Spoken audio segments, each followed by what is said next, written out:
Hello everybody, it's Karen Wilding here with the first of our mini masterclasses.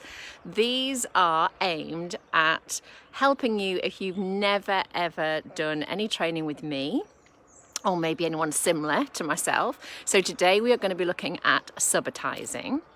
And it is, as I say, it's an introduction. If you've done a bit of subitizing before, you might find some new things that you're going to learn.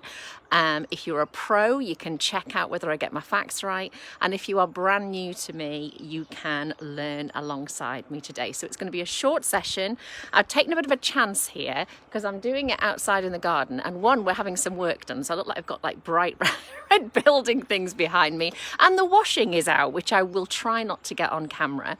But I wanted to stay true to what I really believe in and what the sunflower challenge that I'm working up to, and I'll mention that again in a minute. But I'm a real big believer in making maths relevant, embedding it in everything that we do, and of course we and the children love being outside. So this is not nearly as easy as doing it in my office. I'm going to do quite a bit of switching around, trying not to fall over things.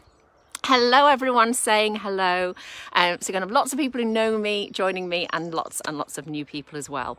So as I say, if you're watching this back or you're live, so first of all, if you're watching any of these back, can you put a little hashtag catch up? Because then when I look through the comments, I can see that you were watching later and I can, say hi to you. The second thing is if you've got a question, if you can put a Q at the start, a capital Q. And what that does, it enables me, if I miss things, it's hard to do the live and hold the camera and all of that and answer questions, but I will keep an eye out. But I can come on afterwards and answer your questions as well. Okay, so the main aim, as I said at the beginning, is because the sunflower challenge that starts on Friday, which is not just about growing sunflowers, it is about how to embed mathematics in the center of your curriculum and teach your science, your art, your language, your writing, everything through the simple act of planting a seed. And you are going to be blown away by what we do together. But I am not going to be teaching subitizing in that challenge. I am not going to be teaching 5 and 10 frames. I'm not really going to be teaching shape and measure. So as many of you have done so much training with me already, that will be fine because you will come straight into the challenge and be able to get on with things. However, some of you are brand new and you might be thinking, subitizing, seriously, I've never even heard of this. And if we go straight into the challenge, you might feel a little bit lost, which is why I've decided to do these 4 free masterclasses. If you decide that the sunflower challenge isn't right for you, you are just welcome to join us for these 4 days.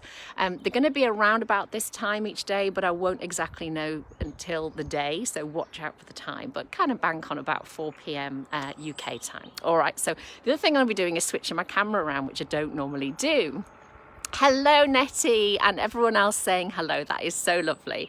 So yeah, excuse if the washing comes in the background, but I'll try not to. All right, so I am gonna switch this round and we'll have a look over here. Because look at this, I've got my props and I hope you can hear me okay. Now, first question with thumbs up, please. Is that the right way round for you? Because I've just discovered how to switch it round on Facebook. This is the right way round for me, but can you tell me is some thumbs up? It is fantastic. All right, so I've just come across a whizzy way of switching it around if we needed to. Okay, so subitizing. It can be pronounced subitizing. It comes from the Latin word subito, which means to arrive suddenly or similar meaning to that. You can pronounce it subitizing or subitizing. Please do not spend any time deciding which way. Just go for one way, stick with it, switch between it. It doesn't matter. You can also spell it with the second S as an S in what we might call British English, or you can spell it with a Z for American English. And really that's important for you to know because when you're searching for activities online, do search for it with a Z as well if you speak British English, as it were, and do search for it with an S if you speak American English, because you will find more resources that way. Okay, so just going to switch back again. Try and be a little bit slick about this. So there's so much to tell you. This is a massive, massive passion of mine. And those of you who've been with me in EYMaths, and I've got what I call impact members. If you go to the website www.eymaths.co.uk, that is the business. You can find out more about impact and things when I mention that on there. But the principles that we need to share, and the reason I am outside, is subitizing is a completely natural skill. It is a skill that you are born with as a baby. It is a skill that the more I'm reading, it seems that some plants and animals have got this skill as well. And we looked at something on the group today. Someone posted a wonderful article about David Attenborough saying that plants could count. Now, this is something that I look at in great depth in my training. About counting is something that humans designed. It is a human creation. It is not a natural ability, but of course we use it to find out how many things. That's the cardinality of number. So cardinality is the how manyness. Subitizing, however, is this natural ability that humans have to be able to say that there's more in one group, less or fewer in another group, and then in time to actually label those with number names. But the hard thing for us to get our heads around to begin with is very, very young children, and also our ancestors before we had number systems. They still understood the oneness of one and the two-ness of two and the three-ness of three. They just didn't have names for them. And maybe the best way for us to think about this is that those of you who speak multiple languages, or or second language English, in my case, mainly first language English and only English, but you know that 1, 2 and 3 are just the words in English, and you know that what 3 is doesn't change when you give it another name in another language. So that's a good way to think about this. So what I want to start with is it is a child's ability to notice that we begin with here. And there are multiple things that, as I say, this is a short masterclass here, but I hope it will give you lots of information.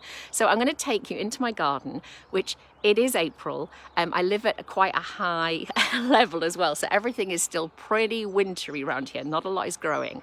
However, it seems that the dandelions have been cooperating. We did have some other flowers out earlier today, but since the sun went in, they've closed up. Now, you have to excuse as well, the moles have been very active in our garden, so we'll ignore all that for now. Right, so can you see here some dandelions? Hopefully you can hear me okay. So you can see that many dandelions and that many dandelions. And can you appreciate that a child, a very young child, will know that that amount is a different amount to that amount.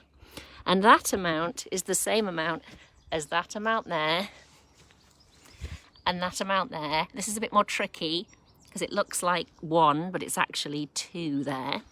But what we're starting to look at here is you can, as a human, determine, if I get both on the shot there, it's not brilliant, but you can see in the top there that we've got 2 things that we'd call 2, but there are more things up there, and there are fewer things down here. In fact, there's less things because it's only a difference of 1. It's a conversation for another time.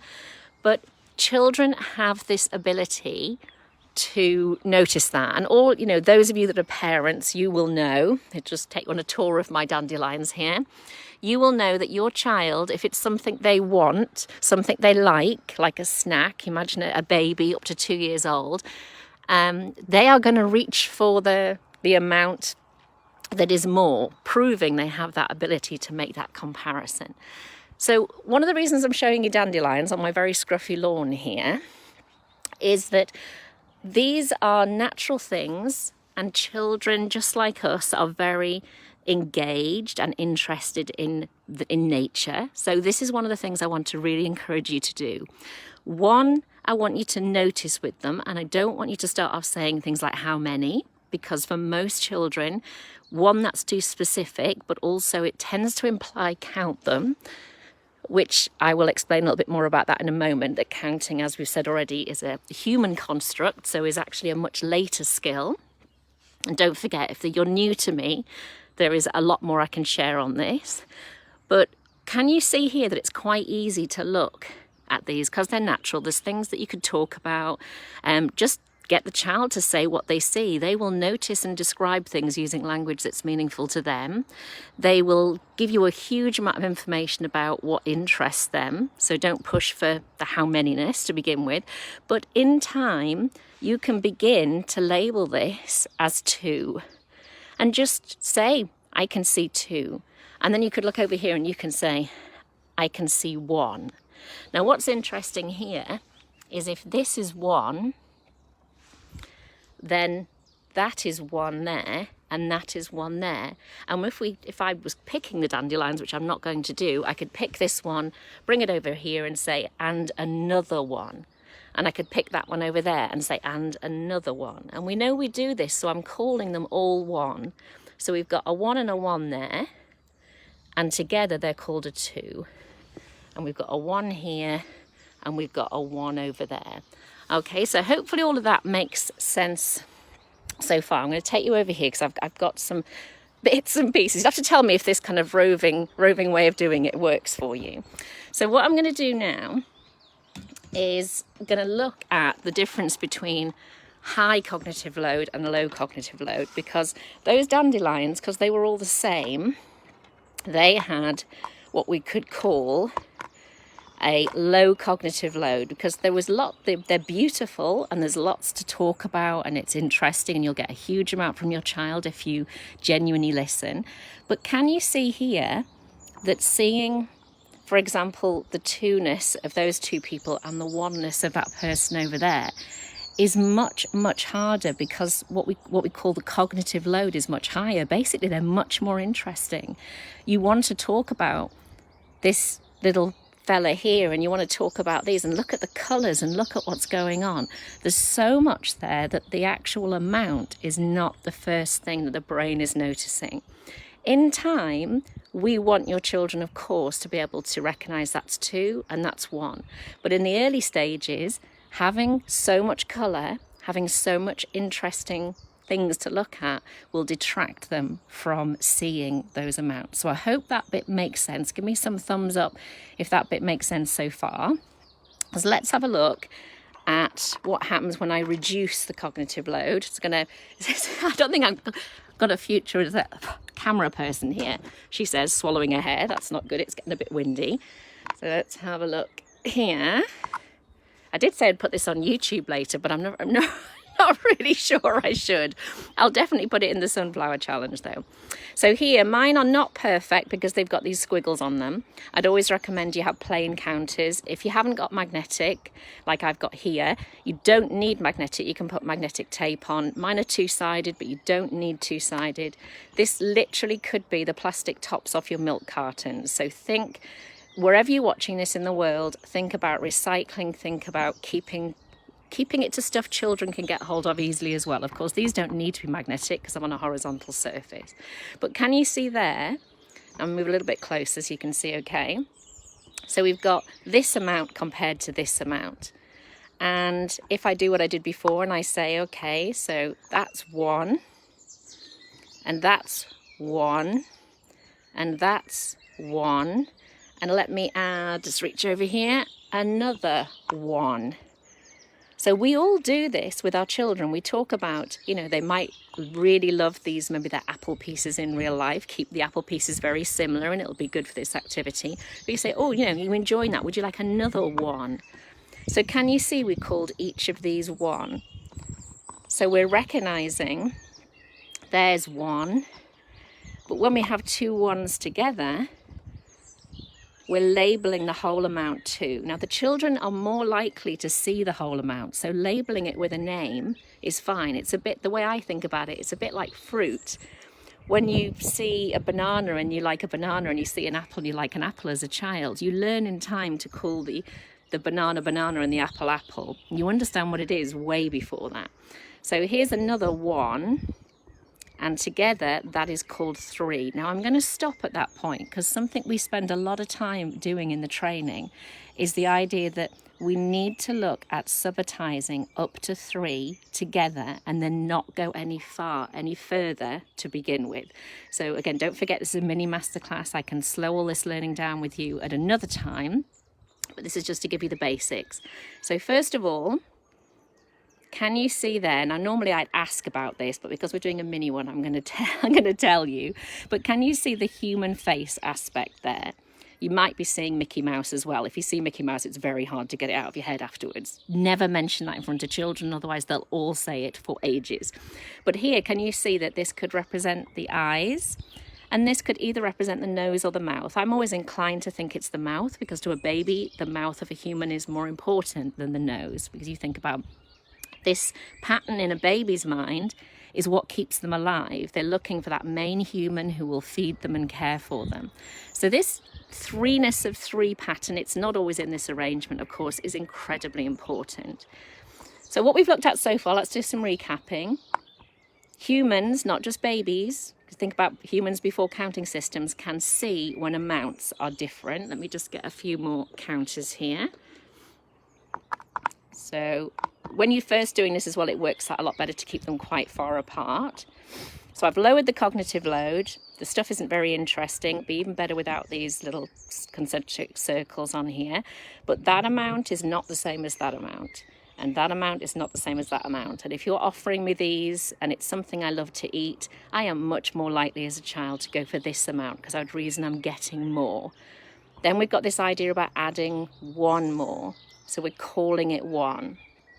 We've also got the idea, if we move on from this, that can you see if I move these ones out the way, can you see that I can pull numbers out of other numbers? So that was a whole amount there. If I just stick to 3 for the moment, and then we can look at what we call perceptual and conceptual subitizing in a moment. But can you see there that I can pull amounts out of that? So I've got a 2 and a 1, and then I can push them back into that amount, or I can pull out the 1 and the 1 and the 1. Okay, so this is where it's really important, okay? So you don't forget, this is all being recorded. You can watch this again if you can put up with all the wobbling.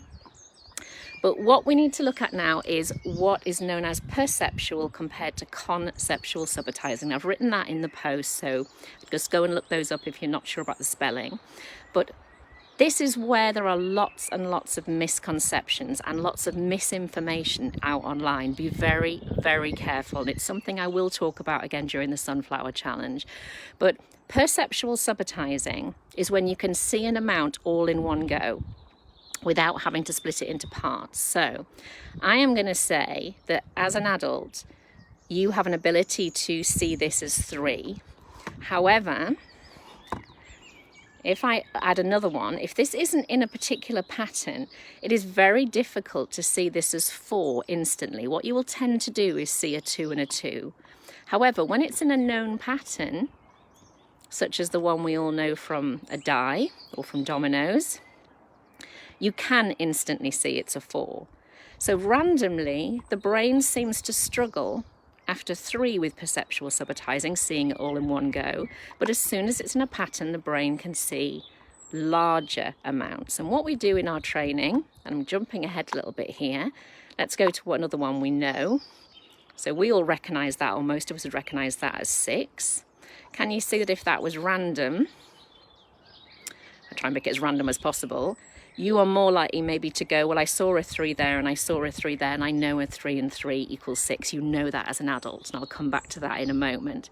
So randomness is very, very difficult to see an amount perceptually and label it, in my opinion, above 3. That is not what you will hear in other places. Often people will write that you can see up to 5. I have no evidence of that when it's random. However, then there's a limiting message out there that says that children can only perceptually subitize to 5. Now, we've just proven that if you put an amount above 5 in a pattern, you can perceptually subitize to 6. And as far as I'm concerned, that's more than 5. What we will look at tomorrow and the next day is the use of 5 and 10 frames, which enable you to see, as an adult and a child, numbers like 8, numbers like 9, and of course you could have done 7 as well, numbers like 10, and even above 10. So that's one message to be very careful of. Those of you who are practitioners in the UK particularly, you will see written in schemes and other guidance that children can perceptually subitize up to 5. Yes, they can when it's in a pattern. No, they can't when it's random. Then be careful of the message that children cannot perceptually subitize above 5. They can when it's in a pattern. And adults and children are not so different on that. So that's my first important message. The second one, I'm going to go back to a lower number to begin with. So let's have a look here at what we know is 4. Now, if I do this and say, what do you see? You might say, oh, I can see a 2 and a 2. And then maybe I do this and say, what can you see? And you might say, well, hopefully you're not going to mention Mickey Mouse, but you can see, after you've said Mickey Mouse, a 3 and a 1. Maybe if I do this, you say a 1, and a 2. All right, so you have seen all of those properties of 4 because I moved it around. Before we talked about this, when you're growing up and you've learned this as 4, you're generally thinking about it no differently than the symbol for 4. Imagine if we wrote the symbol here. And what you're not doing, because you just see that as one image, is you're not being taught as an adult, or you hadn't been taught as an adult, to see the 2 2s, to see the 3 and the 1, to see the 1 and the 1 and the 2. And this is what's going to lead to your ability to calculate, to add and subtract. So when you can see those amounts in there, not just the image, you've got this amazing ability to do addition and subtraction. So for example, if I said, okay, well, I've got 2 here and I've got 2 here, given time and the right experiences, children will say, well, I know that's 4 because there's a 2 and a 2 in 4. Or if I said, well, I've got 4 and I want us to have the same amount each so it's fair, a child might say, well, you could have 2 and I could have 2 because there's a 2 and a 2 in 4. So all of these things are coming from perceptual and conceptual subitizing. So the last thing I'm going to tell you in the session today is the difference between, we've talked about perceptual.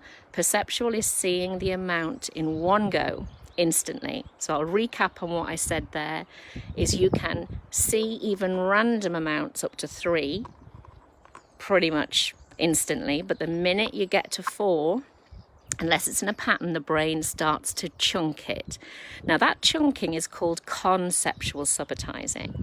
So if I, for example here, I'm not going to be able to see what you're saying, but imagine if I just dropped these. If you drop them, you get a lovely random effect. But let's have a look here.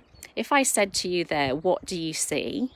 Not how many. This is the thing that, again, big part of my teaching is getting away from the phrase how many. It's not that it's wrong, it's just that how many implies to children and adults that you should be counting them. And also it always implies that we're interested in all of them. And one of the big shifts in thinking that people working with me do is this understanding of parts. So if I said to you, what can you see? You might say, well, a 1 and a 1 and a 3, and you might stop there. Or you might say, well, I saw a 2 there and a 2 there. You could talk about all the parts or just some of the parts, because what you're learning is that numbers are made up of parts. And again, that is addition, subtraction, multiplication, division, fractions, is that understanding of how number parts, when they're removed or divided or joined together, how they create new amounts. So can you see here how interesting and important it is to look at those parts?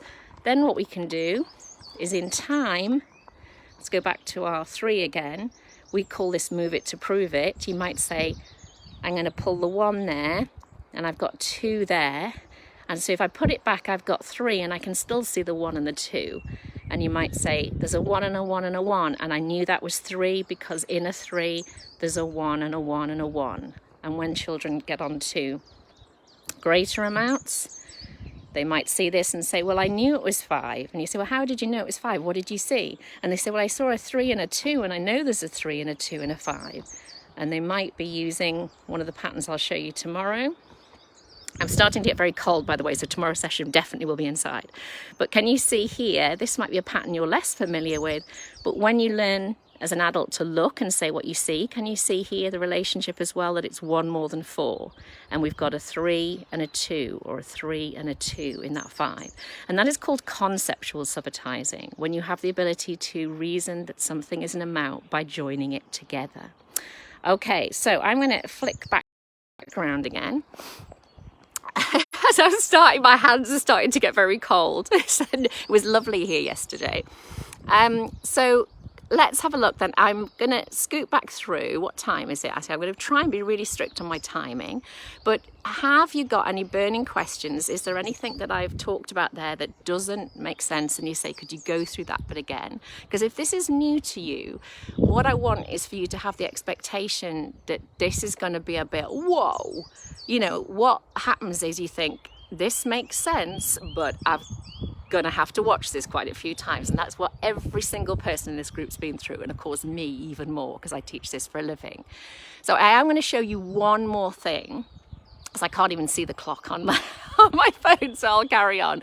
But when you watch this, either on catch up or you're watching it now, you know, give yourself that permission to go away and have a think about this. What I want you to do more than anything is realize that this is about how adults see things. You have been subitizing all your life. You look at the bread when you want to make a sandwich for you and someone else, and you think, oh, there's 2 and 2, yeah, like 2 for them, 2 for me. You don't go 1, 2, 3, 4. And you are subitizing, you are seeing those whole amounts. However, there are other times when you could use subitizing that you're not. So if, for example, you wanted to know if there were 6 plates on the table, imagine they were already laid out for people.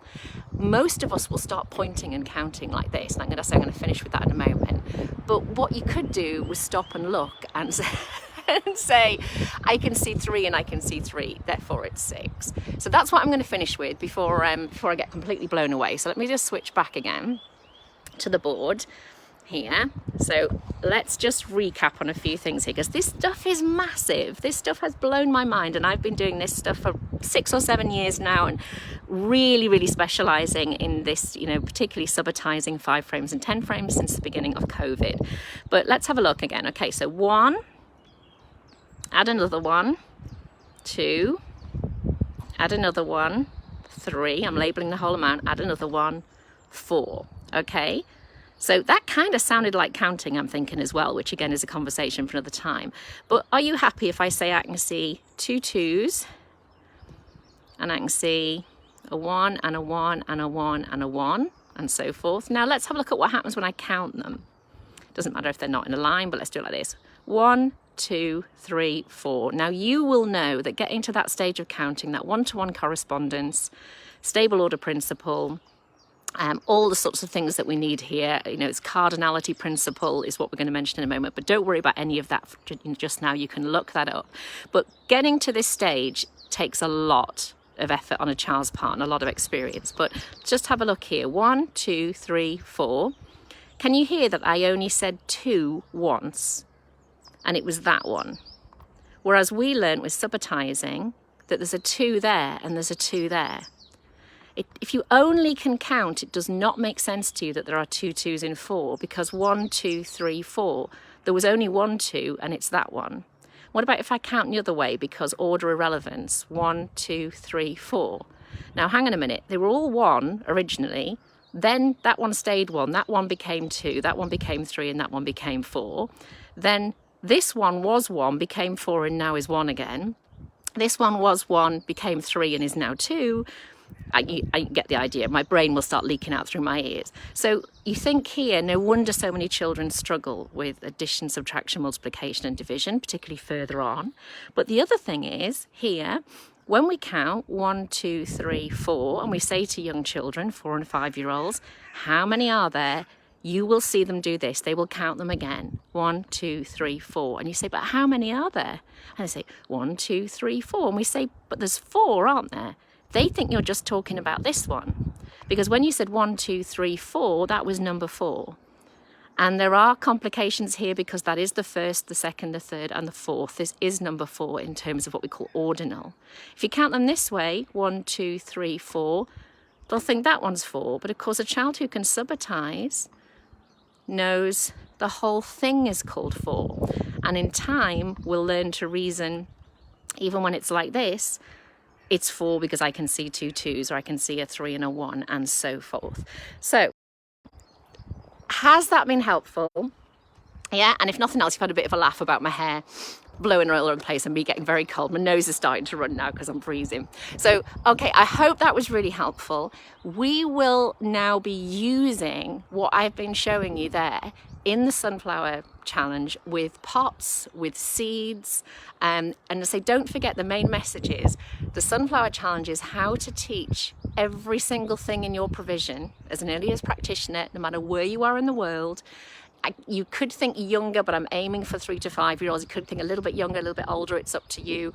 But we are going to look at how can you teach everything literally through planting sunflower seeds. Not do what I used to do and have some pots on the side that we got enthusiastic about for a week and then we forgot to water them and then I had to keep swapping them in because they kept dying and the kids got upset. If you can relate to any of that, we are going to knock that out of the park. It's going to be so good.